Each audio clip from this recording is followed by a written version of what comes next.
Hélène, bonjour. Bonjour Julie. Vous êtes professeure chez Passart, Oui. classe prépa qui prépare aux écoles artistiques, mais également vous enseignez dans un lycée. Et vous êtes là aujourd'hui pour nous parler de l'épreuve d'analyse méthodique en design et art appliqué. C'est une épreuve importante au bac STD2A. Le coefficient est de 6, donc on voit qu'en effet ce n'est pas rien. Est-ce que vous pouvez nous dire en quoi consiste cette épreuve, s'il vous plaît? Alors, c'est une épreuve qui consiste en une analyse méthodique de documents. Donc, le sujet, il va y avoir un thème global et 4 documents qui vont se rapporter à ce thème. D'accord. Quel est le but pour l'étudiant? Alors, le but, c'est d'analyser en fonction d'une problématique, c'est-à-dire par rapport au thème, l'étudiant va devoir trouver une problématique par rapport à ce thème et en fonction des documents, réfléchir et donner une conclusion. D'accord.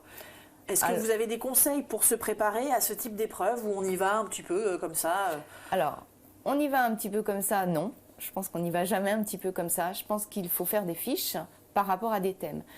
Cette épreuve, elle est transversale, c'est-à-dire qu'on peut parler de tout, d'histoire, de géographie, de maths, par rapport au thème. Rien n'est à exclure en fait. Donc ce qui est important, on va être jugé un peu sur les liens logiques qu'on a dans la tête pour analyser quelque chose. C'est ça que l'examinateur va voir. La restitution de cette dissertation se fait à la fois graphiquement et à la fois à l'écrit, avec des mots, donc français, plus des schémas. D'accord, donc l'étudiant doit écrire, mais doit aussi finalement créer artistiquement. Alors, expliquer, je dirais. Schématiser sa pensée. Il ne doit pas vraiment créer. La conclusion peut être une création qu'il n'a pas forcément du coup besoin de dessiner, mais ou une ouverture sur le monde voilà, tel qu'il est aujourd'hui, sur une des problématiques du design. Est-ce que, alors vous parlez de faire des fiches, quels sont les thèmes par exemple? Les grands thèmes d'après vous, voilà, vous dites on ne peut rien exclure, mais il y a quand même des grands thèmes qui reviennent, j'imagine? Oui, il y a des problèmes on va dire de design, des problématiques de design comme le plein, le vide. Et puis nous avons aussi il y a eu de la part de l'usager, enfin des choses, vous voyez, qui sont vraiment des problématiques de design. Et donc il n'y a pas d'anal, mais on peut trouver des sujets sur Internet par rapport à la création, par rapport à la nature. Et puis moi, dans mon école, je développe de nouveaux thèmes. Ces thèmes qui n'ont pas encore été traités au baccalauréat, ce sont par exemple le recyclage. Qui est vraiment d'actualité. En effet. Oui, comment par exemple un designer va être un avant-gardiste par rapport au recyclage. Ça peut être aussi la couleur. La couleur, ça peut être le plastique. Ça doit revenir assez souvent. Voilà, des choses qui vont permettre à l'élève d'avancer par rapport à des problématiques actuelles.